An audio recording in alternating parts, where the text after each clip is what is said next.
My question is, you talk frequently about having the moral imperative to be rational, and yet as humans we're constantly carrying this evolutionary baggage which gets in the way of us thinking rationally. Are there any tools or behaviors you embrace to facilitate your rational thinking? The answer is, of course. I hardly do anything else. And one of my favorite tricks is the inversion process. And I'll give you an example. When I was a meteorologist in World War II, they told me how to draw weather maps and predict the weather. But what I was actually doing is clearing pilots to take flights. And he just reversed the problem. I inverted. I said, suppose I wanted to kill a lot of pilots. What would be the easy way to do it?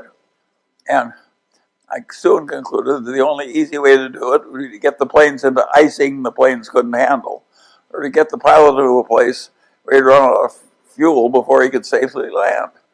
So I made up my mind I was going to stay miles away from killing pilots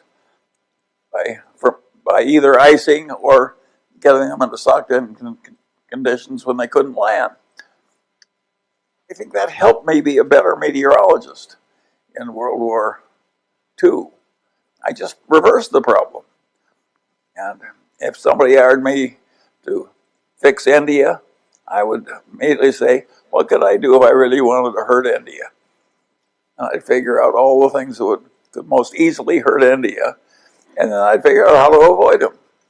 Now, you'd say it's the same thing, it's just in reverse. But it works better to frequently to invert the problem. If you're a meteorologist, it really helps if you really know how to avoid something, which is the only thing that's going to kill your pilots. And if you can help India best if you understand what will really hurt India the easiest and worst.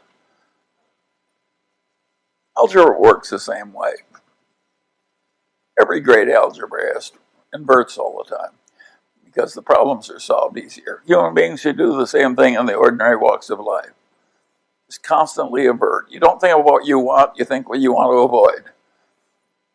Or when you're thinking what you want to avoid, you also think about what you want. And you just go back and forth all the time. Peter Kaufman, who's here today, he likes the idea that you want to know how the world looks from the top looking down, and you want to know what it looks like from the bottom looking up. If you don't have both points of view, your reality recognition is lousy. Peter's right. And inversion is the same thing. Just such a simple trick to think, how does this look from the people above me? How does it look from the people beneath me? How can I hurt these people I'm trying to help? All these things help you think it through. And they're such simple tricks. They're like the lever. They really help. And yet, our great educational systems give advanced degrees. They don't teach people these simple tricks. They're wrong. They're just plain wrong. I have a very simple system. I call it organized uncommon sense. All I do is take conventional sense and strip the S and entity out of it. And then I have uncommon sense, because most people use conventional sense instead of uncommon sense. So my whole method of operation is just to avoid S and entity. I don't succeed 100%, but I succeed more than most. So I guess the first question is, do you two manage to keep each other from becoming infallible? Well, we have a lot of fun together, and our work is not really work for that reason. And yes, we take each other down a little bit, and promptly, but we do it in a collegial fashion. We've never had a serious argument in all these years, and of course, it's like an old married couple. After a while, you know, one grunt and two twitches, and you've conveyed your whole conclusion on the subject, and that's the way it works. And in terms of humility, I've frequently said that when they passed that out, I didn't get my full share. And that was a serious problem when I was young. And I only cured it partly by becoming very rich. And generous. It takes both to overcome a defect like that. So the young people in the room, don't copy this if you're not willing to pay the price. Well, I don't, but if humility means that you know the edge of your own competency, yes, and you aren't arrogantly stepping over the boundary, I'm very good at that. But within my area of competency, my best friend would not adore me for my humility. Yeah, well, I'd redefine humility as knowing what you don't know. Yes, well, both Warren and I are very good at that. One of these guys at the Berkshire meeting from one of the foreign publications said, why do a couple of guys in a little place in Omaha do so much better than all these powerful minds in great institutions? And I said, well, I think Warren and I know the edge of our competency better than other people do. And that's humility in the umbrella sense, and that is a very important thing to know. I say over and over again, it's not a competency if you don't know the edge of it. You are a disaster if you don't know the edge of your own competency. Warren frequently says, I'd rather deal with a guy with an IQ of 130 who thinks it's 125 than a guy with an IQ of 180 that thinks it's 200. That second guy will kill you. And so it is very important to know the edge of your own competency. I thought I would speak tonight a little bit on my favorite subject just as a talk, and after that just take questions from Tom of any kind he wants to answer. What I'd like to talk about briefly is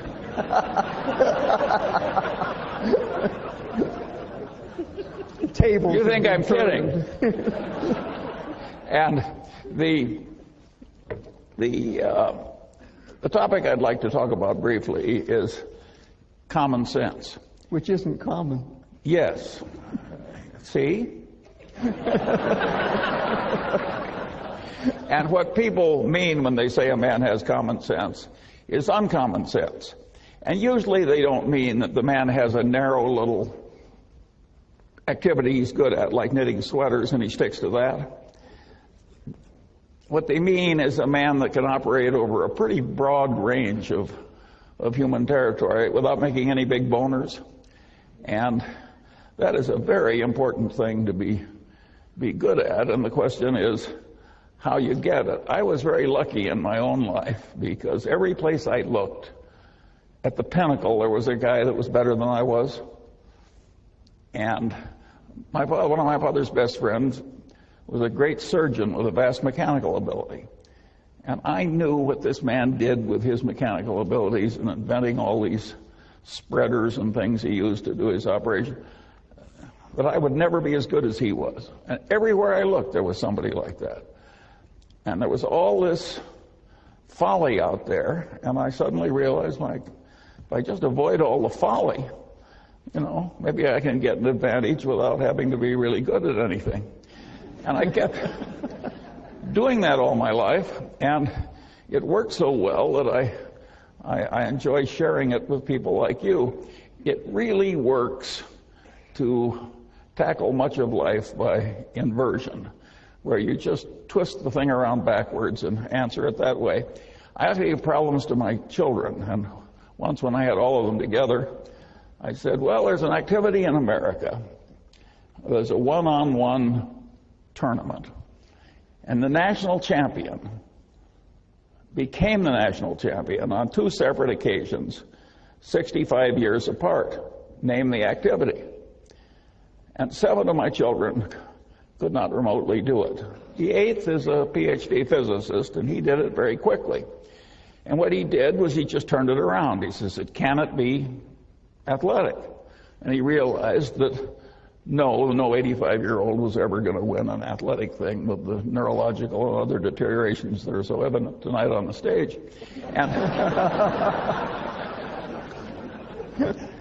And so I said, well, could it be chess? He's a chess player.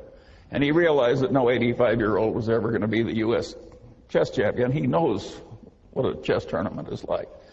But that led him to checkers, a game that you could almost master with enough experience. And of course, that was the correct answer. It took him about 15 seconds. All kinds of problems like that look so difficult. When you turn them around, they are quickly solved. And so this process that I've gone through life doing of identifying folly and trying to avoid it has worked wonderfully for me. Another trick that I got very early was that I loved big ideas that had a lot of instructive power. And I liked them so well that I didn't mind when they were in somebody else's territory. I just went in and took the ideas. So I paid no attention to the territorial boundaries of academic disciplines. And I just grabbed all the big ideas that I could. And then I used them in daily activity to solve problems and amuse myself and do self-education and so forth.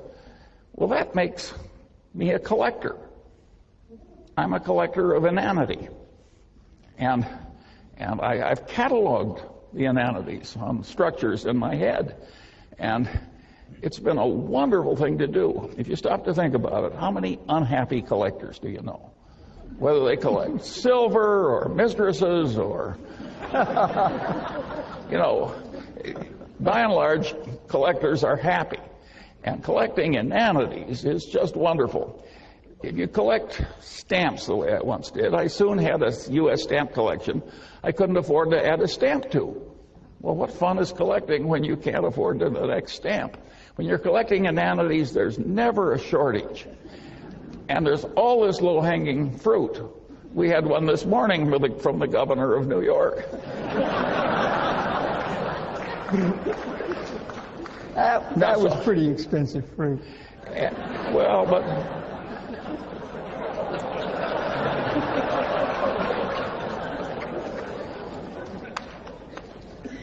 and so this is just a wonderful activity, and it's amused me and instructed me all my life. And another thing that I got into when I did that was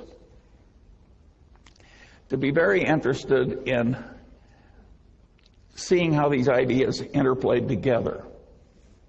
There's not big academic reward or worldly reward for integrating one discipline for a strange discipline with a strange discipline that's not your own. So if you do it in your head, you're in a territory without much competition. Warren always says you should take the high road in life because it's less crowded. And this is a less crowded mental road in life, and it really works.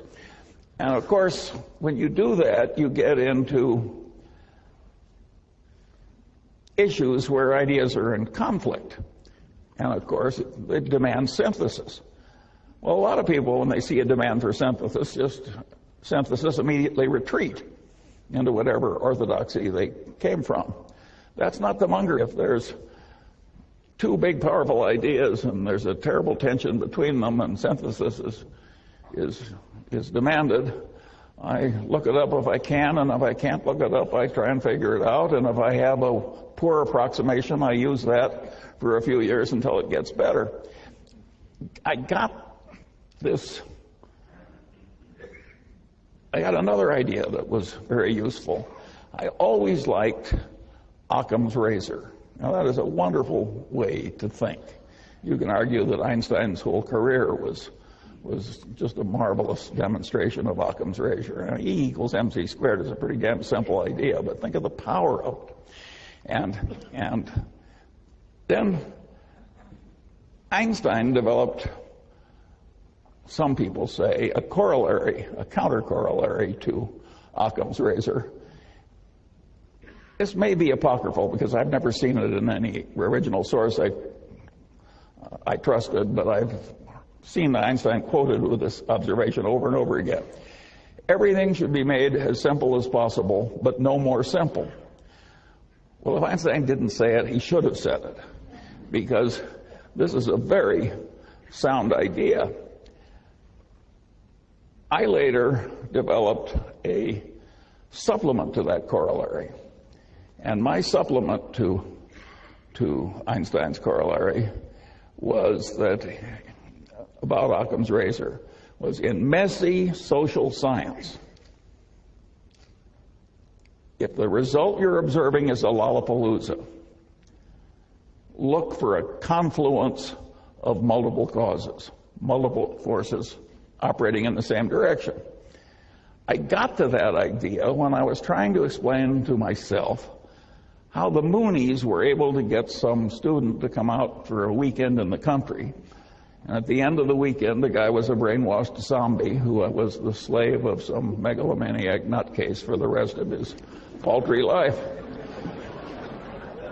And this is obviously a Lollapalooza result. And so I looked in academia for an easy, correct answer to this, and of course I didn't find it.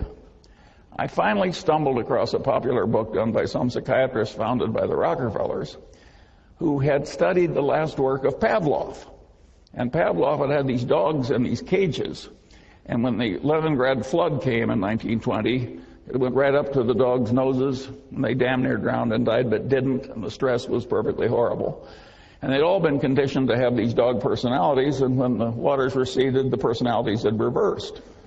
Well, Pavlov, being a great science, spent the rest of his life giving nervous breakdowns to dogs and trying to reverse those breakdowns.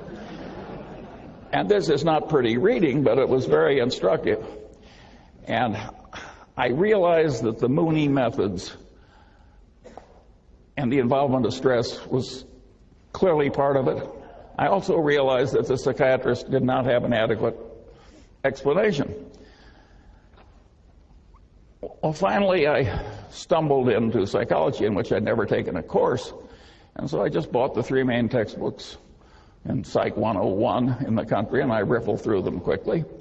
And, I could pick up the 20 main ideas in social psychology very easily, and when I used them as a routine system, I could see that the Moonies were using about 6 of these things in combination with the Pavlovian stress, and just as the dogs' brains snapped in the Leningrad flood, the Moonies have a term in their conversion method causing the target to snap.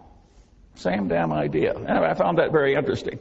And because I'd reached a conclusion, a very unpopular, unpolitically correct conclusion that I've just given you, because it gets into religion's conversion is a tough subject. But at any rate, it satisfied me, and so I expanded it into this corollary of looking for a confluence of causes when you see a Lollapalooza result in social science. And that has been enormously helpful to me, because I find that a lot of social scientists have a weird mania where they twist everything into whatever little concept they started with. Again, it's that old saying, to a man with a hammer, every problem looks pretty much like a nail. And I have worked hard to avoid that problem. And of course, if you grab the big ideas in all the disciplines, by definition, you're a man with multiple tools. So you're less likely to commit the inanities of the people who twist every problem into being a nail. Well, at any rate, there were a series of tricks like that I used as I went through life, and it was amazing how many times I'd find something that I could easily solve with my little bag of mental tricks that had missed other people who were eminent in their field. I could go right into their territory sometimes and see more clearly than the professional denizen how his conclusions fit into the bigger picture. Again, this is a very dangerous attitude to have in ordinary social discourse. But it's a very good way to invest money. And at any rate, that's the kind of a peculiar man you have here tonight. And of course, I idolize Ben Franklin because I identify with him. Of course, he was so much more talented than I am. It's just a joke to make the comparison. But at least he was a totally self-educated man that wandered over a vast amount of territory and was pretty competent over the full range. And a lot of Franklin's knowledge was psychological too. He was a great observer of human nature. And so there are implications, of course, in this attitude of mine in academia. And the implication is very simple. Social science in America is very poorly taught. And the people who are the denizens and the people that they teach are way more incompetent than they need to be. The solution is to get all these social scientists, or the ones that have the capacity to do it at least, so that they are comfortable across the boundaries of disciplines and see where the ideas conflict. Let me give you a simple example. If you went around Caltech and asked people, where do the laws of chemistry not apply? Practically everybody would say, well, they don't work in a hot plasma. No big deal. But if you ask a bunch of people that have taken the main course in economics and have gone on to business school in America, and you say, well, you're selling something in which is measured in units, and you want to sell more units. Do you raise the price or lower the price? Well, they've seen supply and demand. You lower the price. Then you say, tell me the occasions on which, if you want to sell more units, you raise the price. Now, this is an intelligent group. You've been through social science. I'm giving you some time. Will anybody who has the right answer raise his hand?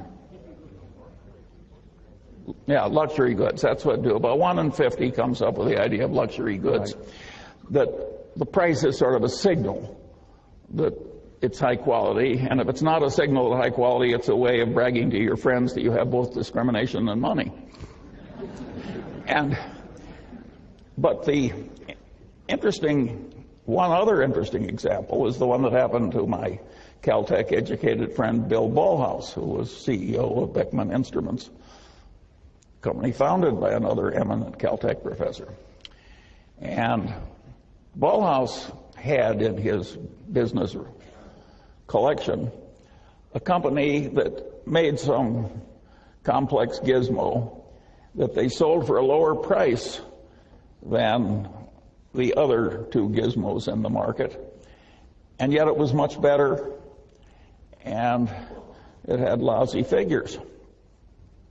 And Ballhaus took one look at it, and he realized that it was a gizmo where if it failed, it imposed enormous costs on the owner of the gizmo, and he recognized that the price being low was sending the signal wrong in reverse. This can't be very good, or it would.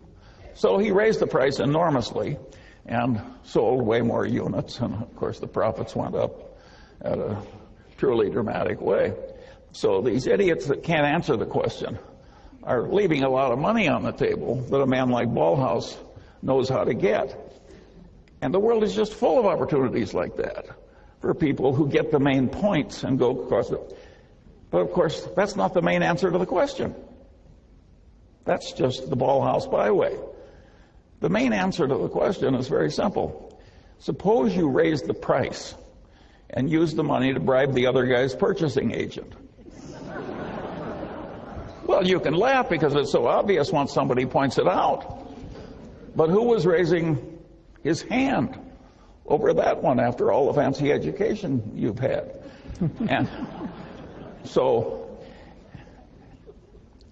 And the kissing cousin of that direct bribery of the other guy's purchasing agent, that's the way title insurance is sold in America, that's the way load mutual funds are sold in America, that's the way a certain amount of defense contracting has been done or attempted to be done. It's a huge, important part of capitalistic life, that business of raising the price and using the money to enhance sales. And of course, there are legitimate ways to do it too, like legitimate information through advertising or otherwise. But there's a lot of illegitimate use of increased price to increase sales, and that's a big part of the capitalist condition. And if you don't have a brain that automatically has these things pop into it, you haven't really assimilated social science correctly. What good does it do to be able to pass a test parroting back to the professor what he told you? Well, that'll get you an academic label, but it won't get you the many millions of dollars Bauhaus made by raising the price, and it won't get you really fabulous investment results in life if it takes some imagination. If you don't see how all these things work and how they interplay. And of course, the way to get that competency, like any other competency, is to adopt the necessary elements and practice using it over a considerable period of time and a considerable area of complexity. And now, get to a really interesting question. Can we fix the social sciences so they aren't such total horses' asses? And the answer is yes. Is it likely to happen? The answer is no. It will happen eventually because, well, here I'm going to lose my humility prize. I had a guy in the Harvard Law Review ahead of me. He said to me once in the course of an argument, he said, "Charlie, think about it for a while and you'll agree with me because you're smart and I'm right." Great argument. Well, the liberal arts are going to come to the Munger system in due course because they're smart and I'm right. It can be done better, but it can't be done better with a crazy reward system that allows people to be as silly as they are in many departments. I always liked the story of P.J. O'Rourke, who said, he says, the last communist dictator of Albania was a pure communist. And he finally threw out the Russian embassy because they'd lost the pure faith. And then he kicked out the Chinese communists because they'd lost the pure faith. And he said, finally, he was only comfortable with two places in the world. One was the communist dictator of North Korea, and the other was the English department at Yale.